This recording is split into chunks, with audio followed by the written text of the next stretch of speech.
Hello friends, अब हम पढ़ेंगे bee hive chapter 2 the sound of music class 9th। English का यह चैप्टर है और जैसे कि हम टाइटल देख रहे हैं द साउंड ऑफ म्यूजिक, जो कि पार्ट 1 है। द साउंड ऑफ म्यूजिक में हमें 2 पार्ट पढ़ने हैं, पार्ट 1 और पार्ट 2। अभी हम लोग पढ़ रहे हैं part 1। Evelyn Glennie listens to sound without hearing it. अर्थात मतलब ये हुआ कि एवलिन ग्लेनी जो है विदाउट हियरिंग, बिना सुने हुए म्यूजिक को कैसे फील करती है। तो बिफोर यू रीड में आते हैं हम लोग। दिया हुआ है गॉड में have taken her hearing but he has given her back something extra ordinary. मतलब भगवान ने उसे सुनने की क्षमता तो नहीं दिया है, फिर भी उसका स्थान पे उसे एक्स्ट्रा ऑर्डिनरी कुछ और काबिल बनाया है जिससे वो म्यूजिक फील कर सके। What we hear she feels, जो हम लोग बोलते हैं वो फील करती है। Far more deeply than any of us, हम सबसे बेहतर तरीक़ा से वो फील करती है। That is why she express music so beautifully, इसलिए हम ये कह सकते हैं कि वह म्यूजिक को जो है हमसे अच्छा एक्सप्रेस कर सकती है, एक्सप्लेन कर सकती है, बजा सकती है। तो यह एक इंट्रो था चैप्टर का, जहाँ की सी अर्थात बात जो है एवलिन के बारे में हो रहा है। अब हम लोग पढ़ना शुरू करते हैं। Rush hour crowds jostle for position on the underground train platform. अर्थात अंडरग्राउंड ट्रेन का एक प्लेटफॉर्म है जहाँ पर काफ़ी सारा रश इकट्ठा हुआ है, अर्थात भीड़ इकट्ठा हुआ है। A slight girl looking younger than her 17 years, एक छोटी सी लड़की जो है, जो 17 साल की छोटी सी बच्ची जो है, was nervous and excited as she felt the vibration of the approaching train। Train के आने का वाइब्रेशन सुनकर वो नर्वस होती है। It was her first day at the prestigious Royal Academy of Music in London। वो छोटी सी जो बच्ची जो है prestigious royal Academy of music में लंदन में जो है म्यूजिक के लिए पढ़ने जाती है, वो उसका पहला दिन होता है। And daunting enough for any teenager fresh from Scottish farm, और छोटी सी बच्ची जो है वो स्कॉटिश फॉर्म से बिलोंग करती है, जो कि उतना डेवलप जगह नहीं है। तो किसी भी टीनएजर के लिए ये बहुत बड़ी बात है, इसलिए वो नर्वस थी। But this aspiring musician faced a bigger challenge than most, she was profoundly deaf. तो चूँकि यह जो म्यूजिक सीखने जा रही है टीनेजर लड़की जो स्कॉटिश फॉर्म से है, दिया हुआ है एस्पायरिंग म्यूजिशियन फेस्ड बिगर चैलेंज, जिसे अपने लाइफ में बहुत बड़े बड़े चैलेंज फेस किए हैं। सी वाज प्रोफाउंडली डिफ का मतलब हुआ लगभग वो बहरी थी। अब यहाँ पर बात आता है कि एक बहरी लड़की ने म्यूजिक इतना अच्छा कैसे सीखा। अब हम दूसरे पैराग्राफ में आते हैं। Evelyn Glennie's loss of hearing had been gradual means होता है स्लोली, धीरे धीरे। तो एवलिन ग्लेनिन जो है ना, इसने अपना सुनने का क्षमता धीरे धीरे खोया। Her mother remembers noticing something was wrong when the 8-year-old Evelyn was waiting to play the piano. इसकी माँ को सबसे पहले एहसास हुआ था जब ये 8 साल की उम्र में पियानो बजा रही थी। They called her name and she did not move, वो बार बार जो है एवलिन को बुला रहे थे नाम से, और एवलिन कोई भी उस पर इशारा नहीं कर रही थी, कोई एक्शन नहीं दे रही थी। I suddenly realised she had not heard, says Isabel Glennie नाम याद रखिएगा, एवलिन ग्लेनिन की माता का नाम था। तो ये बोलती है मुझे सडनली रियलाइज हुआ कि शी हैड नॉट हियर्ड, वो उसे सुना ही नहीं दे रहा है, उसने नहीं सुना। For quite a while Evelyn manage to conceal her growing deafness from friends and teachers। for quite a while मतलब कुछ समय तक एवलिन जो है ना, इन्होंने मैनेज करके जो है वो ग्रोइंग जो है वो डिफनेस जो है लोगों से छुपा के रखा, अपने फ्रेंड से, अपने टीचर से। But by the time she was 11 her marks had deteriorated and her headmistress urged her parents to take her to a specialist. लेकिन जब वो उसके मार्क्स जो है कम आने लगे आफ्टर 11 साल की जब वो थी, 11 साल की उम्र में जब थी, तो जब उसके मार्क्स कम आने लगे तो उसकी हेड मिस्ट्रेस जो है उन्होंने सजेस्ट किया इसकी मदर को कि आप किसी स्पेशलिस्ट से दिखाइए। It was then discovered that her hearing was severely impaired as a result of gradual nerve damage। यह वो समय था जब इसे पूरी तरह से डिस्कवर हुआ, पता चला कि जो है हियरिंग जो है पूरी तरह से सुनने की क्षमता इसका धीरे धीरे खत्म हो चुका है। They were advised that she should be fitted with hearing aids and sent to a school for the deaf. तो एवलिन के माँ को एडवाइस दिया गया कि उसे आप जो है किसी डीफ स्कूल में भेज दीजिए जहाँ वो हियरिंग एड्स लगा कर पढ़ाया जाता है, मतलब कान में जो मशीन लगाई जाती है जिसके द्वारा पढ़ाई किया जा सके। Everything suddenly look blacked. यहाँ पे एवरीथिंग सडनली लुक्ड ब्लैक का मतलब हुआ आँख के सामने अंधेरा छा जाना। एवलिन ऐसा कहती है। तीसरे नंबर में आते हैं, but Evelyn was not going to give up. वो हार मानने वाली नहीं थी। She was determined to lead a normal life and pursue her interest in music. उसने ये माइंड में बात को रखा कि हम मुझे नॉर्मल लाइफ जैसे सभी जीते वैसे जीना है और म्यूजिक में जो कि उसका इंटरेस्ट था उसको नहीं खोना है।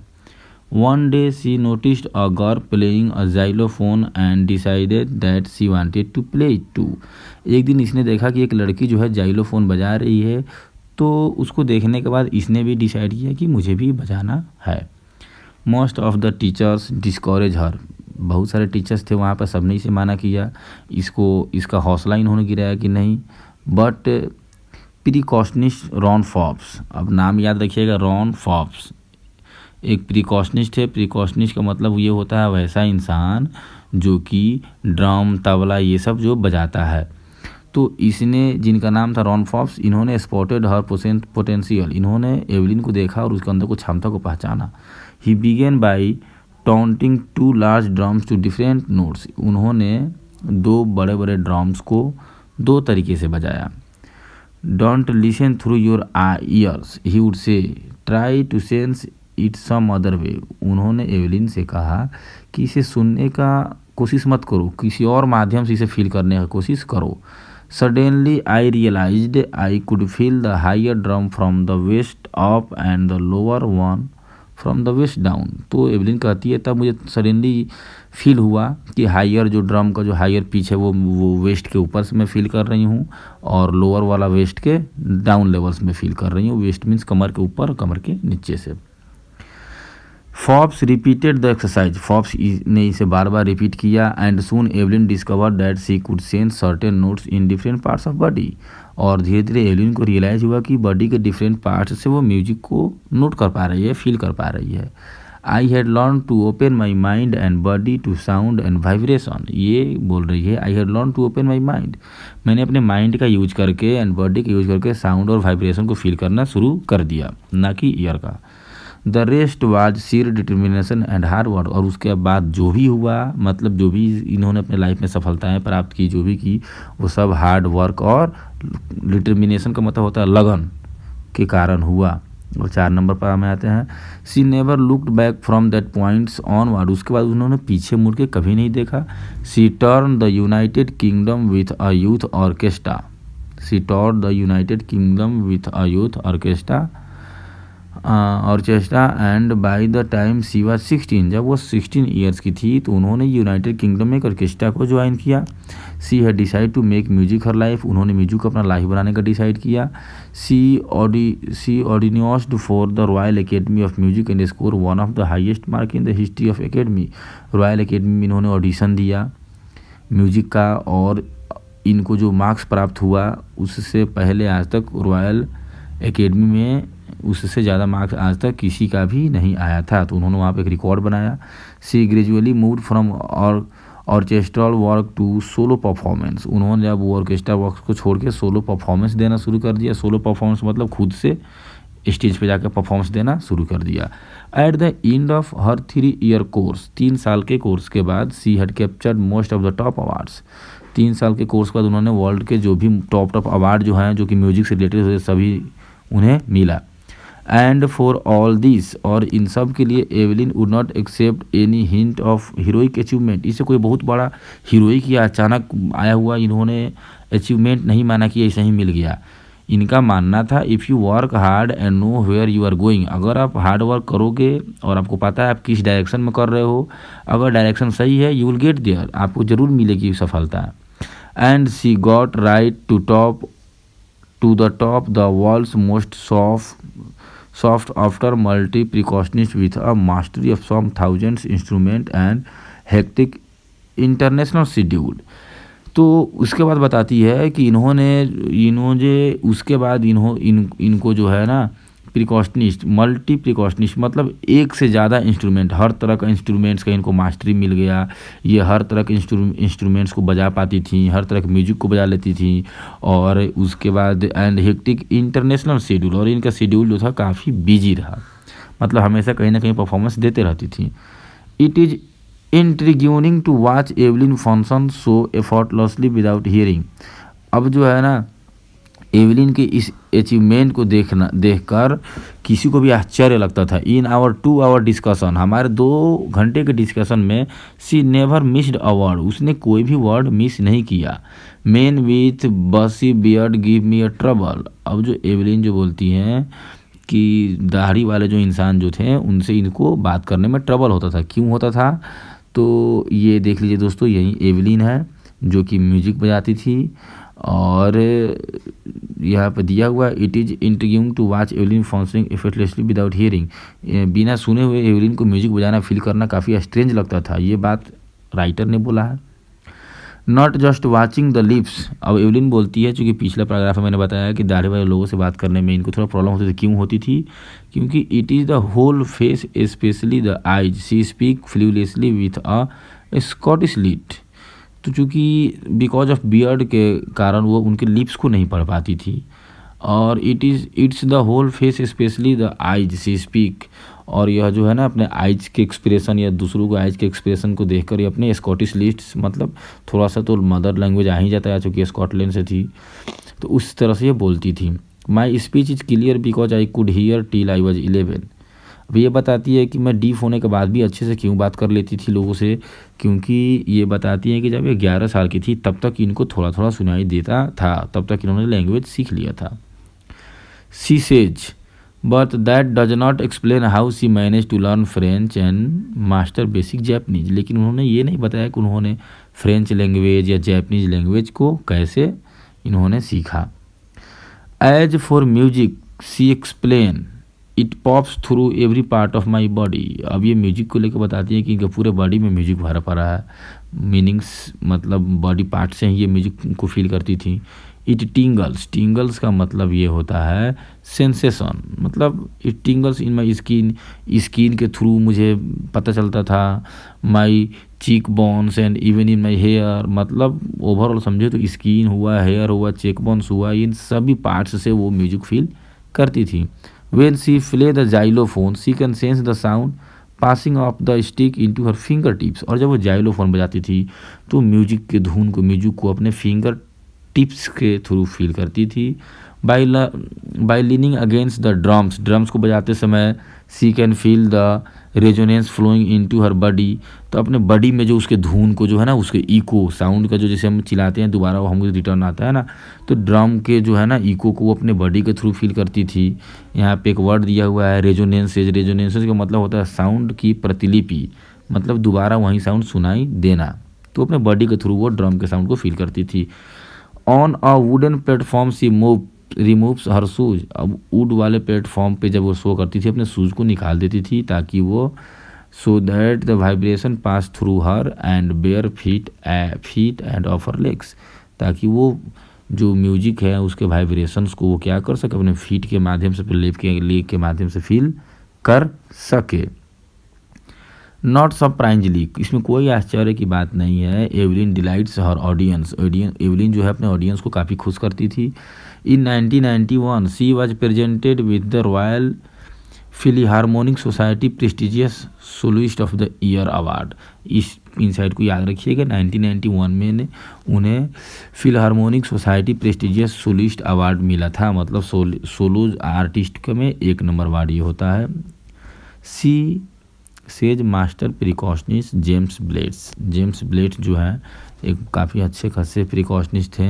इन्होंने बताया है एवलिन के बारे में, गॉड में हैव टेक हर हियरिंग, भगवान ने उसका हियरिंग भले ही छीन लिया है, but he has given her back something extra ordinary, लेकिन उसे भगवान ने उसके बदले बहुत कुछ दिया है। वाट वी हियर, जो हम सुनते हैं, सी फील्स, जो हम बोलते हैं उसे वो फील करती है। For far more deeply than any of you, हम सबसे अच्छा सुनती है। That is why she express music so beautiful, इसलिए वो म्यूजिक को काफ़ी अच्छे से एक्सप्रेस करती है। याद कीजिए इस चैप्टर के शुरू में ही हमें ये पैराग्राफ मिला था इंट्रोडक्शन में, तो याद रखिएगा जेम्स ब्लेड्स ने इसे कहा था। 9th नंबर में आते हैं। Evelyn confesses that she is something of a workaholic. Workaholic का मतलब होता है काम करने के लिए पागल। एवलिन बोलती है हमेशा मैं काम करने के लिए क्या करती थी, तैयार रहती थी। I have just got to work, हमेशा काम करती थी। Often harder than classical musicians, जो कि क्लासिकल म्यूजिशियंस जो काम करते हैं, मेहनत करते हैं, उनसे ज़्यादा जबकि। बट द रिवार्ड्स आर इनरोमन्स, इनरोमन्स मतलब उतने ज़्यादा उसके बदले अवार्ड्स या रिवार्ड्स या नहीं मिलती थी। Apart from the regular concerts, regular इस तरह से जगह जगह स्टेज शो करने के अलावा Evelyn also gives free concerts in prisons.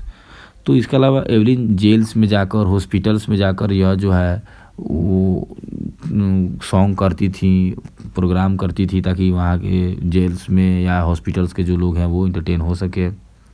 C also gives high priority, priority का मतलब ज़्यादा मौका देना, ज़्यादा ध्यान देना, ज़्यादा तवज्जो देना, ज़्यादा वैल्यू देना to classes for young musicians, जो भी यंग म्यूजिशियंस होते थे उनको।